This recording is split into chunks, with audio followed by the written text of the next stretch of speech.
जी जी। हाँ वो खोल रहा है। अच्छा चलो फिर ठीक हो गया। अच्छा चलिए, let's quickly once more rewind revisit करें previous concepts को, हम आगे की तरफ चलते हैं. In previous class we are discussing heterochromatin and we found that heterochromatin is hard to define only on the basis of staining pattern, because the staining pattern could be changed because of the technique you are using, because of the stain you are using, or because of the, for example, environment or conditions treatment which you are giving to the chromatin. So that means every staining technique could be giving you a different type of result. So that means it's hard to simply decide whether this portion is a heterochromatic chromatin or not on the basis of staining only. ठीक है, आप लोगों के साथ screen share हो रही है ना इस वक्त? यस सर हो रही है। Okay.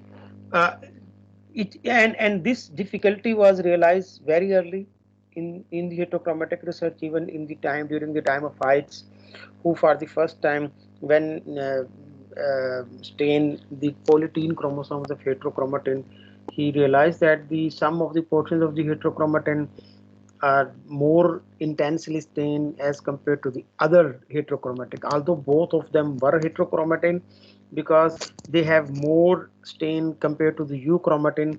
But even in the heterochromatic region, some regions were more darkly stained than the other regions, and he named them the alpha heterochromatin and the beta heterochromatin. This is the picture we discussed last time. This is the Drosophila polytene chromosomes staining picture. In the center you could see the chromocenter, I mean the mean name chromocenter mean, this is the mostly the यहाँ पर chromosomes Drosophila melanogaster, and you could highlight them whether these are left arm of the second chromosome or the right arm of the third chromosome, and so on and so forth. You could see that the Y chromosome is not visible here, X chromosome is visible, a small fourth chromosome is visible, and this overall picture tells that how much heterochromatin and how much euchromatin is present in Drosophila melanogaster. This is the simplified thing जो कि last class में हमने discuss की. Okay, if you just look at the composition, if you look at the maps of the Drosophila melanogaster chromosome, you could find all the 4 chromosomes, and you could highlight them in, for example, these type of boxes, and which highlight the either they are euchromatic, the white portion, chromatic, which is the blue shown here. So in each chromosome, in each arm, you could understand how much of this chromosome is heterochromatic or euchromatic based on the color which is assigned to them. For example, here you could see that the left arm of second chromosome contains 2300 million bases which are euchromatic, while 5.4 million bases are heterochromatic, where of course the right arm of the second chromosome is slightly more heterochromatic compared to the left arm of the heterochromatic. Similarly, you could realize the third chromosome. You could also look for the fourth chromosome, which is interestingly most of the fourth chromosome is heterochromatic as compared to the other chromosomes, and that is why in previous picture we saw a very small segment which is coming out of the chromocenter, which tells us this is most of the time heterochromatic in nature. You could see that the X chromosome is almost half of the X chromosome is heterochromatic, 20 million bases heterochromatin, 21.8 million bases only the euchromatic region, whereas the Y chromosome is completely heterochromatic. If not completely, it is predominantly heterochromatic, if you could say it so. So that is why the Y chromosome is somehow buried in the chromocenter, which is not visible here. So you could say that it is completely heterochromatic, and you cannot in fact identify when you look at this picture.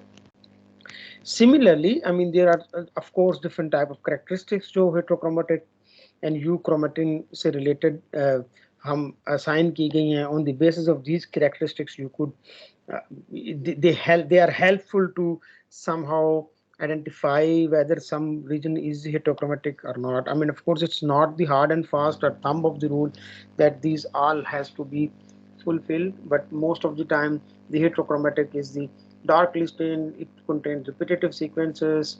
uh, During the cell cycle its replication happen slightly later, because initial stage के अंदर जो यूक्रोमेटिक reason होता है वो replicate होता है, उसके अंदर एसेंशियल जीन्स हैं जो कि सिंथेसिस से रिलेटेड है, so that is why initially वो सिंथेसाइज होता है and then heterochromatic region cell cycle के दौरान लेटर ऑन होता है. Little recombination has been noticed in heterochromatic regions, and of course the most important one, that they are transcriptionally repressive. They have been found transcriptionally repressive. Little transcription has been noticed in heterochromatic region. On the other hand, the euchromatins are slightly stained. Most of the time the single copy genes are present there. During the cell cycle they are they replicate quite early. Similarly, there is a high rate of recombination assigned to the euchromatic region. Most of the time, these are transcriptionally active, so active gene expression is going on. So that means this chromatin is not stopping anything.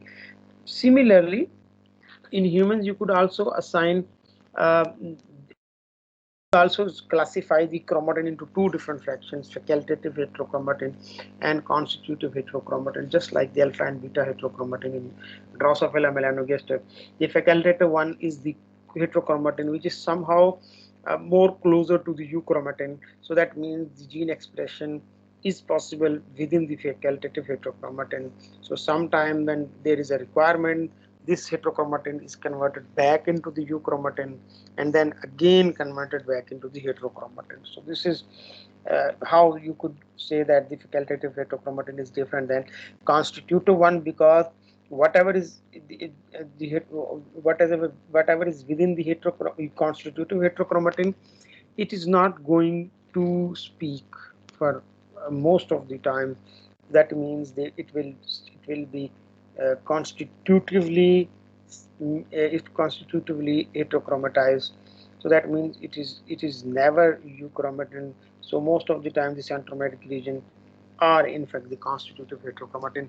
Most of the time the constitutive heterochromatin consists of repetitive elements, whereas the uh, facultative heterochromatin do contain certain genes, and the genetic sequence characteristics are slightly different than the constitutive heterochromatin. We are going to discuss them soon. Then we saw last time uh, this picture where you could identify different types of heterochromatin, different types of chromatin factions. So for example, if it is a euchromatin, it will be, I mean, in the nuclei you will not find any chromatic foci, so that means everything will be uniformly arranged. So that means it is a relaxed chromatin. Most of the time polycomb group of proteins are present there, so it's a relaxed portion of the chromatin and the expression is going on. So messenger RNA is being routinely generated from this portion of the DNA, and then the transcription, and then the translation, and so on and so forth. So this is the euchromatic region. It is dispersed nuclear wide, so there is no. So most of the time in euchromatic region you normally find more acetylation, less lysine 9 methylation, less lysine 27 methylation, which are seen in euchromatic region of the porcine. And most importantly, you do not found, of course, the histone protein 1, HP1 protein, which is not present in. On the other hand, the facultative heterochromatin, of course, the best example of facultative heterochromatin is the cis related gene, where I mean X chromosome inactivation center XIC is, and this which produced a cis RNA, which is required to silence the X inactivation, which is required for the X inactivation. So if X is inactivated, it will make a bar body in the female nuclei, and you could see it is visible in the under the microscope. You could see that this is a bar. This is the which is present there. Of course, this is a facultative one, so that means you could turn it back into the euchromatin, and again it will turn back into the heterochromatin. And the facultative I mean, when you talk about heterochromatin, so you will mostly have less acetylation here. You maybe have more methylation at the lysine 9 and lysine 27 present in the facultative portion of the heterochromatin. And a constitutive heterochromatin, it of course is a stable form of the heterochromatin which is not routinely turned back, जिसको हम अमूमी जुबान में कहते हैं कि हर वक्त नहीं. of course when it is the time of cell cycle वहां पर इसको डुप्लीकेट होना जरूरी है, अदरवाइज सेल जीनोम का एक रीजन सिंगल कॉपी रह जाएगा, तो वहां पर ये टर्न बैक होता है. लेकिन in routine within the cell it is a constitutively, it is stably silent portion of the heterochromatin, so that is why it is called the constitutive heterochromatin.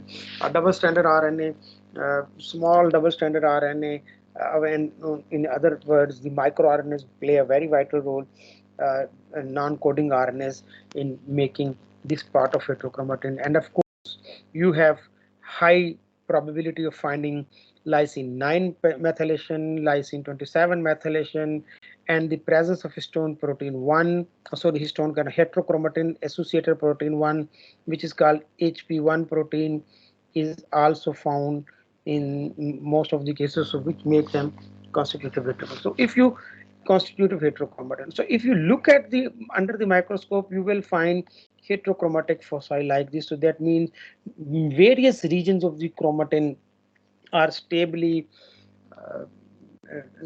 silent, and they can retain lots of stain there. So that is why you could found different spots in the nuclei, within the nuclei. So this was something, again this is the similar thing, facultative and heterochromatin. Of course facultative one is the reversible heterochromatin, whereas the constitutive heterochromatin could not be reversed, it is a stable one. So once heterochromatic, ever heterochromatic. Most of the time the satellite DNA is enriched in the constitutive heterochromatin, whereas other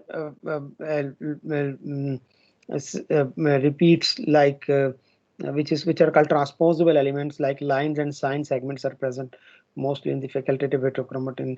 There are polymorphisms which are possible and more frequent in constitutive heterochromatin and less frequent in facultative heterochromatin, and so on and so forth.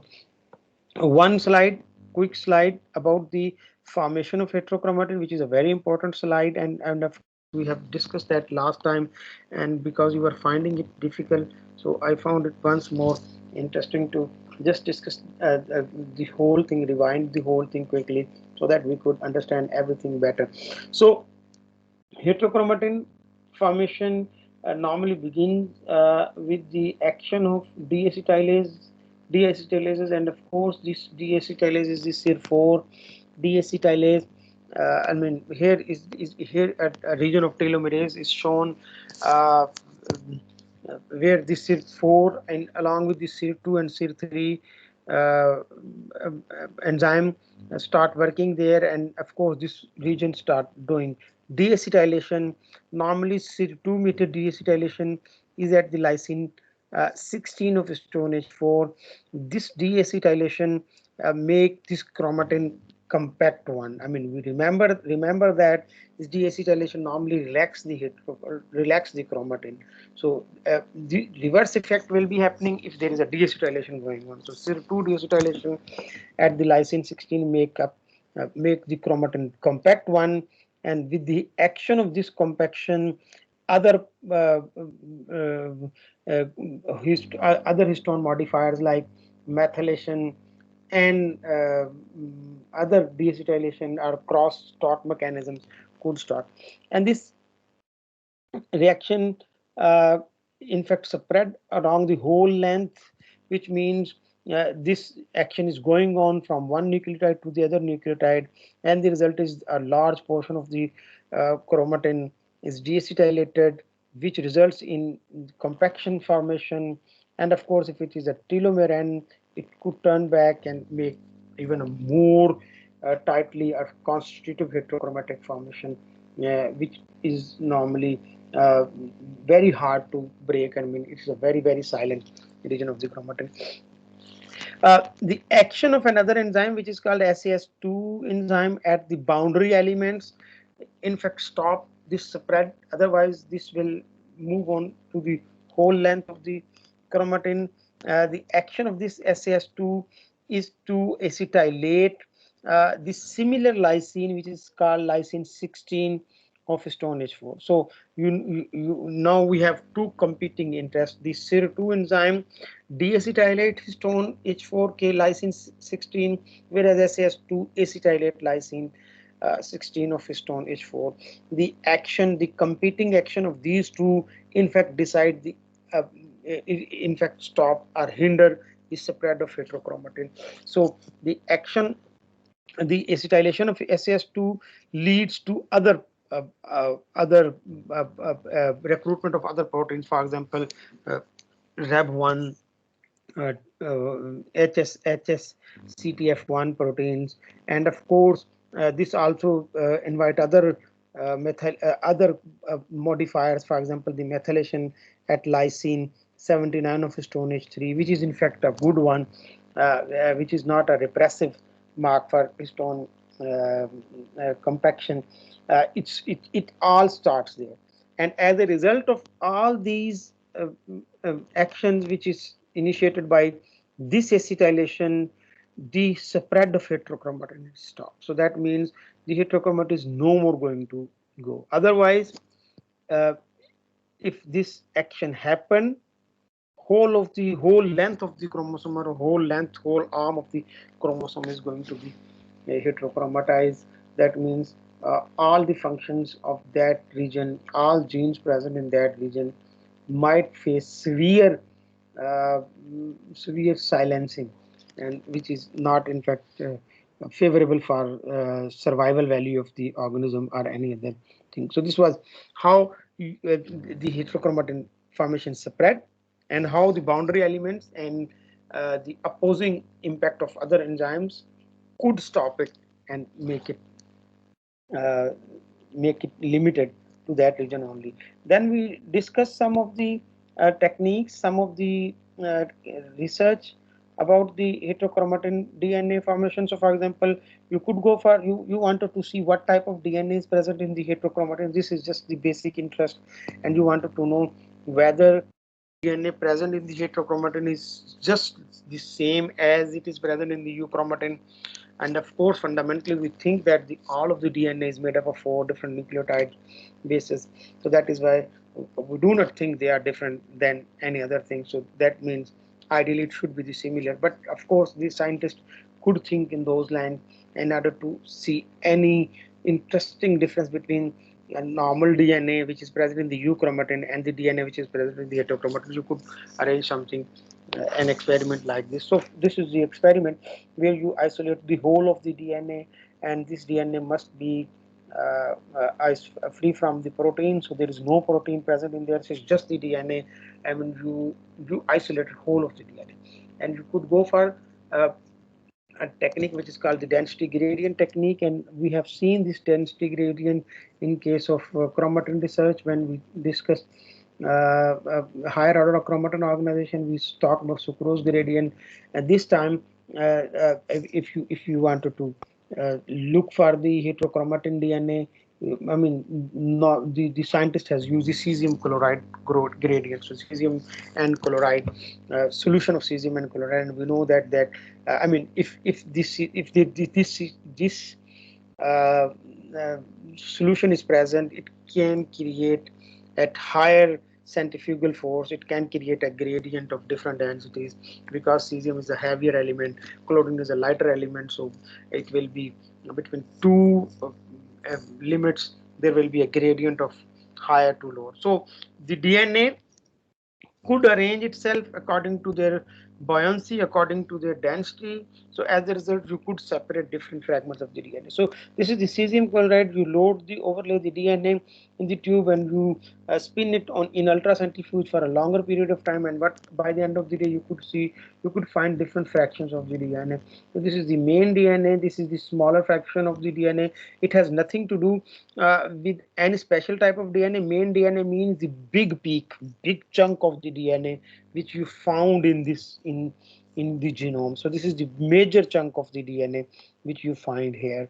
So if the let's suppose if this was 100 million, if this was, let's suppose, 100 million bases, so you could say that out of these 100 million bases, this DNA was 60 million bases. So this is a major chunk of DNA. Understand my point? So it has nothing with no any characteristics, whereas the smaller fragments of the DNA contain less DNA. This is visible here in this in the height of the peak. This is visible by the width of these different segments. So what you could find it here, it is that as you are talking about the density of the DNA fragments could be different from one fragment to the different fragment. Normally the DNA density has nothing to do with the length of the fragment, it has to do with the composition of the fragment. So that is a very fundamental point which we need to understand, because it's a density thing. So that means two fragments of the same size could have different density because they have different composition. So दो fragments जिनका size एक जैसा है उनकी density different हो सकती है. Let's talk about maybe this fragment A, T, G, C. This is the 4, and you could talk about this fragment T, G, G, A. I mean, both of these fragments have the same size, and of course, in this case, the size doesn't matter because both have the same size. The composition of this fragment and composition of this fragment is the decisive factor for the density of the DNA. So mostly different DNA fragments, the composition of the DNA matters a lot when we talk about density. So in this type of experiment, we found that the main band is mostly made up of AT rich regions, and there is a AT rich region, and which is 57% of the DNA of the Drosophila melanogaster. That means the Drosophila melanogaster has a major chunk of the DNA which is present in this, and which is and this has a median density of 1.7 or so. By the way, normally the density of an organism is a characteristic of that organism specifically, and it varies from one species to the other species. For example, two different species of the Drosophila melanogaster, they could have uh, different density quotient. And normally we uh, क्या कहते हैं we represent it by value r or rho factor if you talk about in Greek terminology. So every species has a different density. So if you talk about humans, it will have a different density of the DNA compared to the chimpanzees. This is a new layer of information which we are adding every new day. जिसके अंदर हम So the smaller fragments of the smaller peaks has smaller different density peak. You could see the this smaller peak has a 1.6 density, and it consists of normally different types of repeats. For example, a repeat of 5 bases, like which is called AAT is more rich in this fragment in this region or not. So the whole of the Drosophila, majority of the Drosophila genome is made up of AT rich regions, but there are satellite regions, satellite DNA present. 21% of the haploid genome is made up of these satellite DNA fragments we are going to see. So this is a picture again to just to uh, give you an impression how density could be different. So you could see different bases here. All of these bases have different molecular weight, which is also shown here. And if the composition of fragment, so of course the composition of fragment of same length will have a different density gradient. For example, if a fragment is made up of only if a fragment is made up of only cytosines, different than the fragment which is made up of thymine, and so on and so forth. So that means different fragments, composition of different fragments are very important.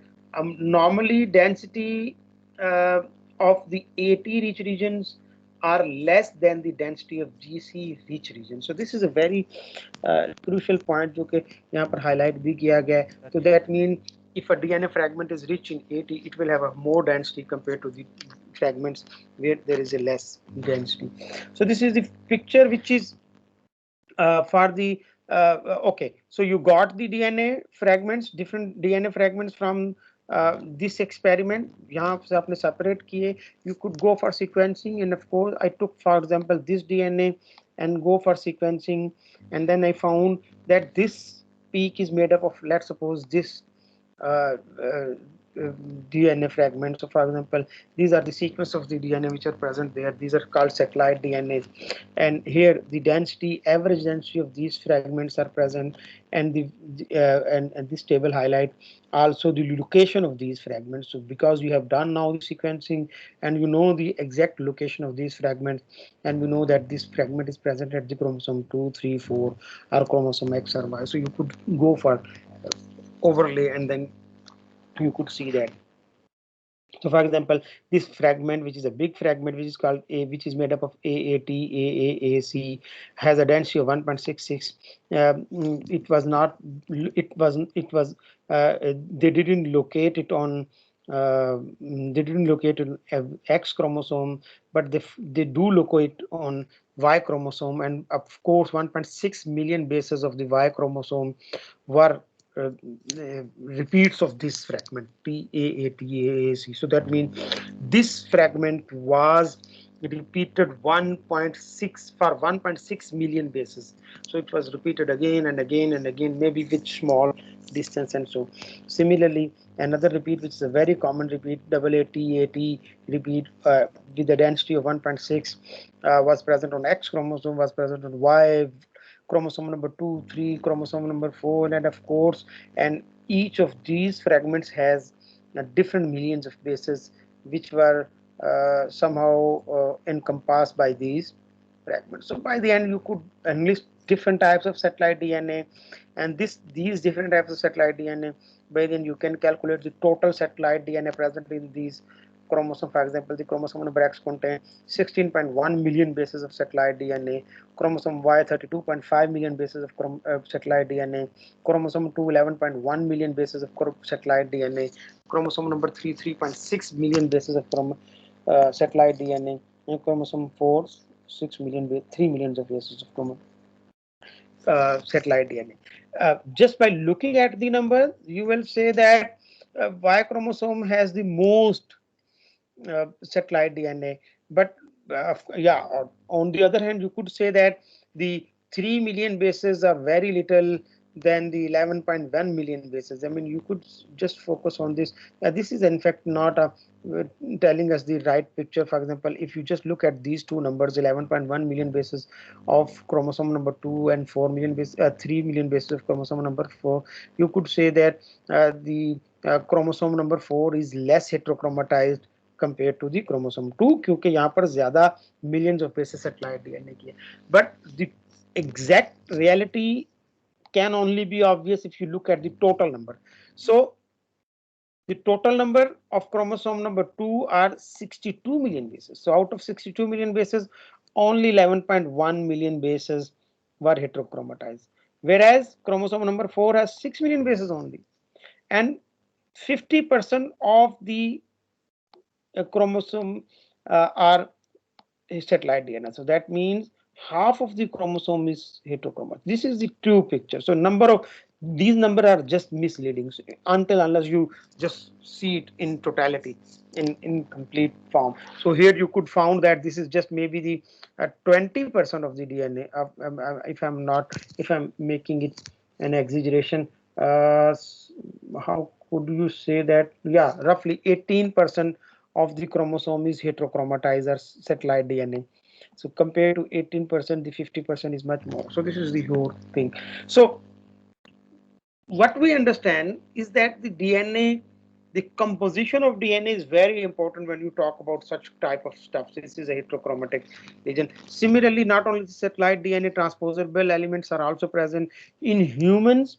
There are more transposable elements compared to the satellite DNA. We are going to see them here. So this is a picture of the Drosophila melanogaster again for transposable elements. So these transposable elements could be seen here, written Copia, Gypsy, MDG1. So these are just name, and they are present on chromosome number 3 and chromosome number 4. So these are also somehow dispersed on the whole length of the chromosome. Many of these sequences are derived from retroviruses. हमने पहले भी बात की. They have characteristics of virus genome, and of course the viral retroviruses were made up of RNA. The reverse transcriptase make them DNA, and this DNA was somehow incorporated in the humans in the genome. That is why it is called the uh, transposable elements. Okay. In humans, this is just a picture about the human heterochromatin. So human satellite DNS, you could see again that there are major satellite, minor satellite, microsatellite, and there are different blocks of satellite. I mean, blocks made up of 0.1 million bases to 2 million bases. There are blocks which are from 0.1 million bases to 20 kilobases, and the blocks which are merely more than 150 bases. Where on the length of the block, these names major, micro, and mini were given. So the satellite regions which were spreading for millions of bases, they were major satellite region, and the satellite region which were restricted to only certain kilobases only, these are mini satellites, and those which were just for base pair sequence like 100 more than 150 base pair, these are called microsatellite region. Different families of these satellites are present on human chromosome, and their repeat size is shown here. So for example, major satellites have 25 to 48 repeats, and they majorly they are present in the centromere, and they are rich in AT, rich again like heterochromatin, जैसा कि हमने जिक्र किया आपके सामने, ठीक है पहले भी. And these the satellites are normally shown, I mean these are satellites shown here on for chromosome number 9 and chromosome number 20, जो कि आपको यहाँ पर भी नजर आ रहे होंगे. इनमें से कुछ ऐसे हैं जो beta satellites, for example beta satellite DNA हैं, एंड कुछ जो है वो अल्फाइड सैटेलाइट रीजन्स भी हैं. In addition to the satellite, there were transposable elements. जैसा मैंने पहले भी जिक्र किया, these transposable elements are called line segments, long interspersed DNA, and sign segments, small interspersed DNA, and they are also present on the human genome in the human heterochromatin are shown here. I'm not going to make the whole detail of these things again, but this is to show you majorly the heterochromatic DNA is made up of this type of stuff. Okay, now having said that, the DNA in the we can identify different types of DNA in the heterochromatin. You would be more interested to know whether there are certain genes present in heterochromatin or not. I mean, to say that the heterochromatin is mostly silent has some value if there are genes present in this region. If there are no genes present in the heterochromatin, this overall notion of silencing does not make any impact. So there is no person, there is no speaking. So I mean, आप कह सकते हैं कि गुफ्तगू के लिए कोई ना कोई कलाम करने वाला मौजूद होना चाहिए. So you would be interested to know whether there are genes present in the heterochromatin. So in Drosophila melanogaster, roughly 40 genes are present. Roughly 40 genes are present in heterochromatin. Roughly 40 genes, जो कि आपको यहाँ पर, okay, oh, I just changed it. Roughly 40 genes are present in the heterochromatin, and most of these genes are very important for their function. For example, they have essential roles to perform for cell viability, these genes, I mean, these genes are so essential, like the genes for 18S28S ribosomal RNA. I mean, you know that the how crucial are these ribosomal genes. These genes are very, very important. It's so important that whole of your protein machinery based on these ribosomal DNA. So you remove those genes, you might be diminishing the ability of the cell to make protein. So this is where, that is why. So there are 18S chromosome, 18S ribosomal gene, 28 as ribosomal gene, they are present. And in addition to these 40 genes which are found here, there are roughly 30 or so genes which are related to fertility, which are related to viability, which are related to morphology of the Drosophila. So important gene which are present in the heterochromatin. I mean, fertility is a very important fact. I mean, without that, the cell is not going to reproduce. There is no evolution going to happen. There is no survival of the fittest and no species. So crucial genes are present in the heterochromatic region, and these genes are very, very important to function, performing very important reason. One thing which is very important to understand, that the organization of these genes which are present in the heterochromatin, they are slightly different than the genes which are present in the euchromatin. So you could say that the organization of these genes are different. So how these organization is different? For example, the genes present in the heterochromatin, normally they have flanked region and their introns with with repetitive elements. So lots of repetitive elements are present in these genes in the flanking region, the transcription start site, unlike euchromatic region, where there is a simple open reading frame, and then the axon and the intron and the axon and the intron and so on and so forth. And when uh, uh, once the ribosomal machinery is there, once the RNA polymerase 2 is there, it is going to tuck make the whole length of the gene. But for the heterochromatic region, these gene organizations are different. I just realized that I have wrote it, मैंने कुछ गलत लिखा हुआ है, मैं उसको ठीक कर लूँ पहले आपके सामने. ओके ताकि आपको, this is gene not G. Okay, I corrected it.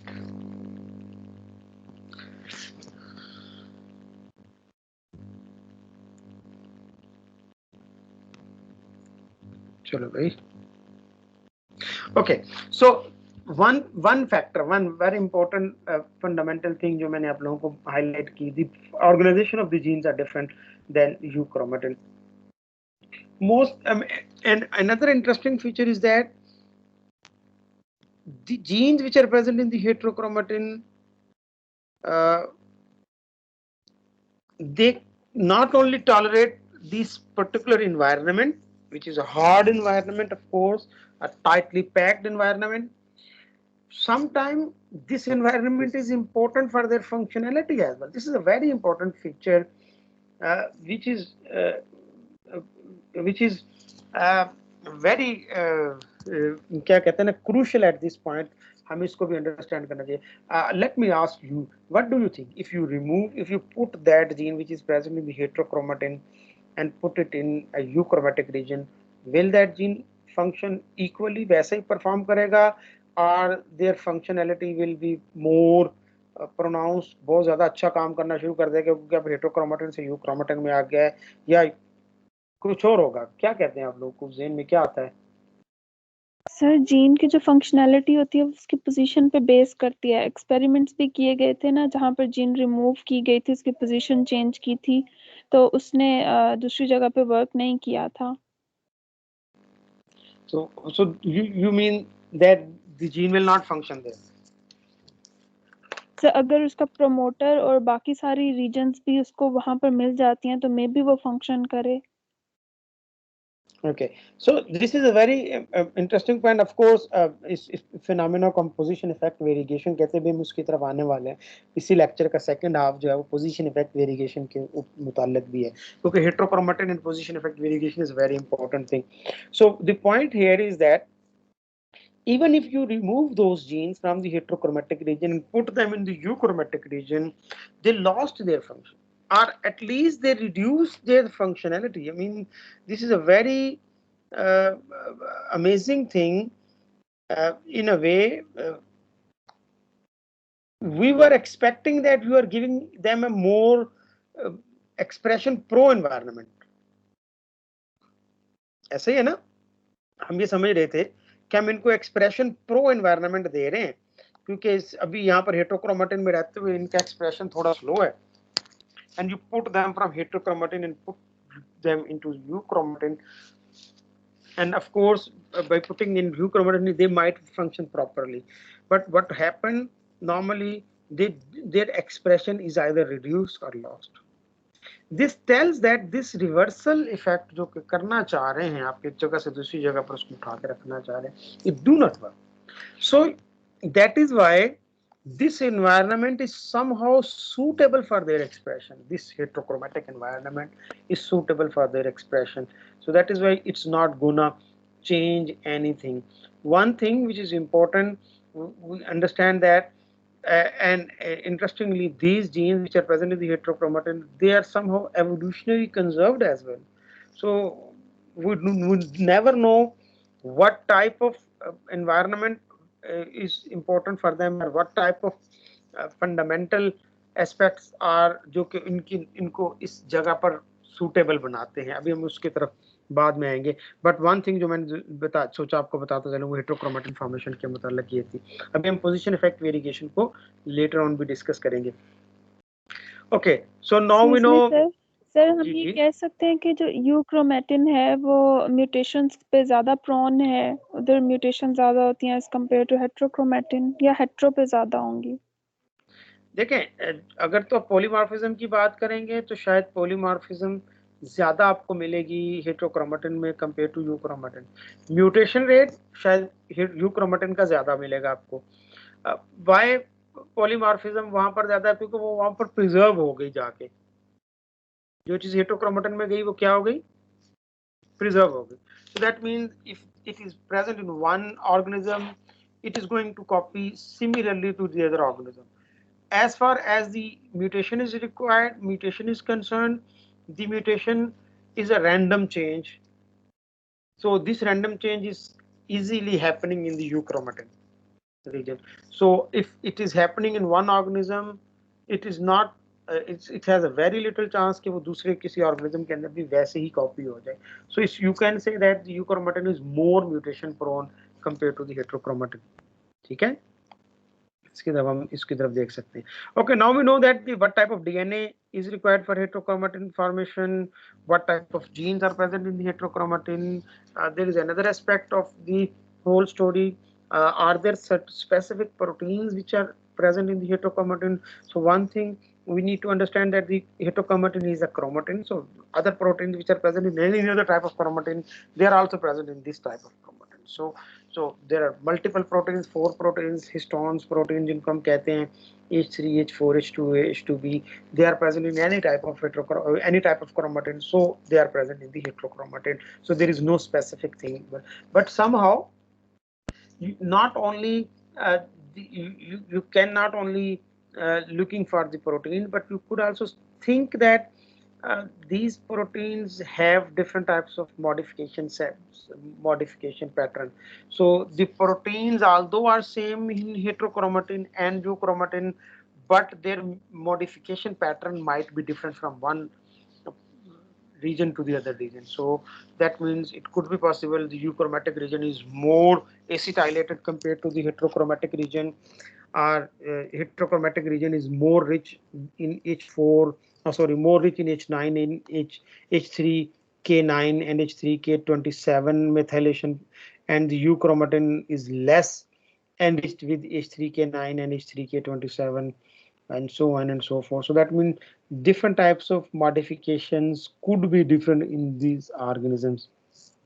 Okay, so the histones are present everywhere. One thing which is important to understand is that the modifications of these histones could be variable from one organism to the from one region to the other region. not only the modification, there is another aspect of the whole story. We have talked about histone variants. So we talked about modification status, different modification status. We need to know also the status of variants. This is even a more interesting aspect of the heterochromatin and euchromatin. Although histone proteins are same in both euchromatin and heterochromatin, sometimes certain histone variants are more enriched in heterochromatin than euchromatin. So there are certain histone variants which you will not find in euchromatin or will not find frequently in euchromatin, but they are frequently present in heterochromatin. This makes a difference, and of course sometimes scientists look for those type of variants in order to identify whether this is an heterochromatin or this is a euchromatin. So let's talk about, for example, different histone variants. For example, the variants of histone histone H3. The variants of histone H3 are very important when you talk about histone variants. So certain type of histone H3 variant, for example, the SYNPA variant is enriched in heterochromatin and which is not present in the euchromatin. Okay. Different techniques like immunofluorescence, microscopy, and antibody-specific assays has highlighted that the histone H4 is more acetylated in euchromatin, and it is under-acetylated in heterochromatin. It is under-acetylated in heterochromatin. The experiment was performed both in mammals and Drosophila, and in both of them, the H4 acetylation was more for euchromatin and less was for heterochromatin, especially at lysine number 5, lysine number 8, and lysine number 16. Similarly, phosphorylation of histone H3 at serine 10 जो कि normally late G2 phase के अंदर होती है, it has also found in heterochromatin formation. So the heterochromatin is rich in different. So one point is very clear, very obvious here. Although the histone proteins are same in euchromatin and heterochromatin, the status of modifications are different in euchromatin and heterochromatin. Second concept is that the histone variant proteins are differently present in heterochromatin and the euchromatin. ठीक है, heterochromatin और euchromatin के अंदर differently present है. For example, the histone H3 variant protein जिनके basically globular domain के अंदर difference है, नॉर्मली एंड टर्मिनल टेल इस की भी थोड़ी सी डिफरेंस होती है H3 प्रोटीन की, और these variants are present in humans and mice. Humans के अंदर इनको SNPA कहते हैं, whereas Saccharomyces के अंदर इनको CSE4P proteins कहते हैं. They are variantly present in heterochromatin and euchromatin. Similarly, some non-histone proteins are also present in heterochromatin, which are in other words, histone proteins are enriched in heterochromatin, which are not that much present in the euchromatin. For example, gene regulatory protein, which is called GAGA factor protein, has been located in the centromeric heterochromatin. In Drosophila melanogaster, satellite DNA जिनका density इतनी थी, and there is a GAGA binding motif present in there. So heterochromatin के अंदर ये protein ज़्यादा enriched है compared to the euchromatin. Similarly, a protein which is called PROD protein, which is a proliferation disruptor protein, has also been shown to bind with the satellite DNAs of Drosophila melanogaster protein. Again, this is a very important aspect. This protein is not common in euchromatic region as well. And very important point जो कि हमने बार-बार पहले भी जिक्र किया, heterochromatic associated protein 1, which is called HP1 protein, is specifically present, or it is enriched in the heterochromatic chromatin as compared to the euchromatic region. So these are few proteins which are present more in heterochromatin and they are not present in the euchromatin. This is just few slides and मैं इस हेट्रोक्रोमेटिक के portion को आज खत्म करने वाला हूँ। Okay, non stone protein इन heterochromatin, हम बात उन्हीं का जिक्र कर रहे हैं। मोस्टली एक चीज आप लोगों को जरूर अंडरस्टैंड करनी चाहिए, हमने मुख्तलिफ ट्रांस इफेक्टिंग प्रोटीन्स का जिक्र किया था। Once you think that the euchromatin and heterochromatin has different types of modification, you can think that these modifications has some reader proteins, and of course these reader proteins are very important.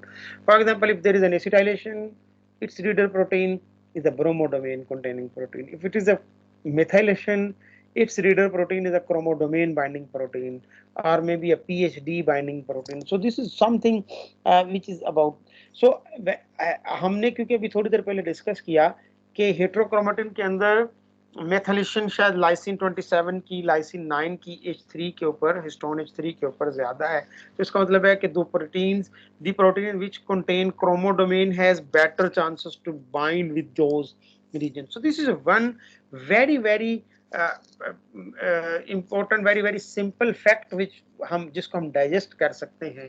कि इसका मतलब यह है कि composition of proteins, composition of non-histone proteins in heterochromatin and euchromatin could be different. So in other words, euchromatin के अंदर शायद bromodomain containing protein ज्यादा हो सकती हैं और heterochromatin के अंदर chromodomain containing protein ज्यादा हो सकती है। Chromodomain can associate with the polycomb group of protein. अब ये भी एक बड़ी इंटरेस्टिंग बात आपको बताता चलूं, क्योंकि यहाँ पर क्रोमोडोमेन कंटेनिंग प्रोटीन मौजूद हैं इन हाई, तो वो क्रोमोडोमेन कंटेनिंग प्रोटीन आसानी से पॉलीकॉम ग्रुप ऑफ प्रोटीन के साथ बाइंड करती है। This is a very important factor. अगर आप देखें, इसका मतलब there is a multiple consequences of this thing, multiple factors can be think of in the end के ये भी हो सकता है, ये भी हो सकता है। Similarly, DHP1 प्रोटीन जो कि of course हेट्रोक्रोमेटिन के अंदर enrich है, that does not bind to the unmethylated H3 peptides. This is a very R2 and H3K4. This is a very interesting observation. आप लोग मुझे बता सकते हैं कि H4 कहाँ पर अमूमन पाया जाता है? H4 का मतलब आप क्या कहते हैं? क्या है ये? Repressive, active,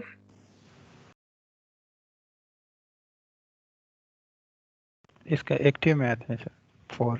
so this is an active mark for histone, so it's very nicely fitting in, तो बड़ी nicely ये fit in हो रहा है कि HP1 प्रोटीन H3K4 के साथ बाइंड ही नहीं करता। तो इसका मतलब ये है कि एक्टिव ट्रांसक्रिप्शन के अंदर यूक्रोमेटिन के अंदर HP1 मौजूद ही नहीं होगा। So on the other hand, HP1 has a very nice specific binding with K9, and we know K9 is a transcriptionally repressive, ऐसे ही है ना? Yes So sir. that means HP1 protein. So this modification pattern is very important for heterochromatin and euchromatin. By the end of the day, this is the factor जो कि overall पूरे के पूरे scenario को manage करता हुआ हमें नजर आ रहा है। It is significant that HP1 has been shown to co-localize or co-immunoprecipitate with components of the specific origin of complex region, जिसको ORC कहते हैं, उनके अंदर ये ड्रोसोफिला मेलानोगास्टर के अंदर उसके साथ HP1 प्रोटीन पाएगी। इसका मतलब ये है कि जो ओरिजिन है, ओरिजिन का जो रीजन है, वो रीजन भी हेट्रोक्रोमेटिक फॉर्मेशन के अंदर इन्वॉल्व है। Okay, now we are done with the all interesting all the fundamental things about the heterochromatin. We know that the heterochromatin क्या होता है, what is the fundamental basis of heterochromatin formation, and how staining is in fact one factor only to identify the heterochromatin. We know that the heterochromatic is not uniform, it is different from one portion to the other portion. Second thing, we know that the heterochromatin start with the deacetylation process, and third thing, we know that heterochromatin is going to stop when SAS2 protein is going to re-acetylate lysine 16 of histone H4, and then this spread is known. And now we also know that the heterochromatin is made up of majority of the satellite DNA, and transposable elements, and the density of these DNA is different than the density of the normal DNA, which is called the main DNA or euchromatic DNA. And these repeats, these are specific, these are species specific, and one species contain a different DNA density compared to the other protein. We found different fragments जो कि यहाँ पर मौजूद हैं. Then we know that different genes which are present in the heterochromatin, and in addition, besides these genes are present in the heterochromatin, still heterochromatin is silent, which is a very important thing. The fertility related gene, morphology related gene, survival related gene, protein efficiency gene, so crucial gene जिनके बगैर life exist नहीं करती, वो for example 18S chromosome gene, 428S genes, they are present all in the heterochromatic region, and somehow this environment is suitable for their functioning as well. This is a very amazing point जो कि हमने understand किया. We learned that heterochromatin has non-histone proteins, but these histone proteins could have different modification status. Similarly, there are different composition of histone variants in heterochromatin and euchromatin. So histone variants could be more enriched in heterochromatic region as compared to the euchromatic region. We learn different types of protein.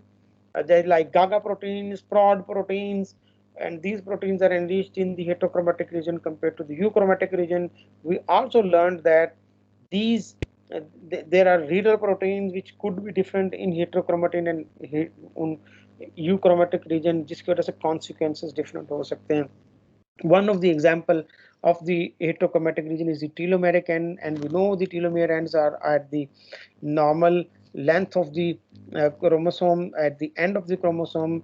The normally our DNA is replicated. मेरा lecture replication के ऊपर नहीं है, but it's just a simple thing which I would like to highlight again. What we need a small fragments जिनको Okazaki fragments कहते हैं. ये fragments DNA polymerase के साथ मिलके पूरी के पूरा एक length of DNA continuously replicate कर रही होती है, जबकि दूसरी uncontinuously breaks के साथ हो रही होती है Okazaki fragments की वजह से. So this whole length is then duplicated, but the DNA at the ends normally do not have the option कि जहाँ पर ये fragments bind कर सके. तो इसका मतलब है कि वहाँ पर priming हो ही नहीं सकती. तो उस priming के लिए there is a solution which is RNA mediated enzyme which is called telomerase enzyme. And this enzyme maintain the overall length of the DNA, and this randomly add TC rich repeat 300 to 350 base pair repeats जो कि इसके अंदर वो add करता है, और जिसकी वजह से वो लेंथ जो है वो बराबर हो जाती है दोबारा से. तो normally after every cycle this telomere end is क्या कहते हैं ना उसको, शॉर्टनिंग होती रहती है. So this is a picture जो कि आपको बता रही है कैसे ये काम करता है एंजाइम, कि कैसे फॉर एग्जांपल वो स्मॉल इनकम्प्लीट जो डीएनए है उसके साथ ये स्मॉल टीलोमेरेज स्मॉल फ्रैगमेंट बना के उसके अंदर ऐड करता जाता है and by the end whole of the, so for example there is a RAP1 binding site in the consensus core DNA जो कि bind करती है सिर्फ वो. अच्छा, जब ये बन जाता है इस सारे का सारा, then remember what happened. So then there is a CYR4 enzyme, silent information regulator, which is a deacetylase enzyme जो कि deacetylase करता है histone H4 को, ताकि इसको फिर इसको टीलोमेर की शक्ल में. In order to protect this fragment, this terminal and, इसको कैप करने के लिए यहाँ पर हेट्रोक्रोमेटिन फॉर्मेशन की जाती है. And this heterochromatin formation is not without डीएसिटाइलेशन जो कि CYR4 एंजाइम करता है, और उसके बाद ये ओवरऑल लेंथ लूप की शक्ल अख्तियार करती है जिसको टी लूप भी समटाइम कहते हैं. And then it takes the 30 nanometer fiber. This whole length is the heterochromatin, because this whole length is now क्या कहते हैं उसको, preserved, protected. So this is one example how heterochromatin is helping us. But even so at the time of duplication this heterochromatin formation has to be relaxed, so ताकि ये DNA फिर से वो हो सके डुप्लीकेट होकर दो हिस्सों में तकसीम हो सके, दो हिस्से दो कॉपियां बना सके, and at that time some length of the DNA is again lost. So every division cycle is losing few nucleotides of the DNA. Although कि telomerase इसको करता है. Interestingly, जो आपका कैंसर है उसके अंदर, आपका कैंसर से मुराद ये है कि जो नॉर्मल जो ह्यूमंस के अंदर या किसी भी ऑर्गेनिज्म के अंदर कैंसर होता है उसके अंदर टीलोमेरेज एक्टिविटी बढ़ती हुई नजर आई. इसका मतलब ये है कि the cancer cells has somehow evaded this overall fragment. So this is heterochromatin summary जहाँ के हम बात कर चुके हैं पहले, more or less सारी की सारी बातें हमने बात की. Well, this is a very important lecture which is going to come next, which is the yeast mating type switching and then the position effect variegation. I like those two segments because यहाँ पर आपको interest ज़्यादा मिलेगा, आपको functional चीज़ें ज़्यादा नजर आएंगी और आपको अंडरस्टैंड करने के लिए. तो हेटेरोक्रोमेटिन से रिलेटेड डिबेट इज ओपन. आप लोग कुछ पूछना चाहे, कुछ बताना चाहे,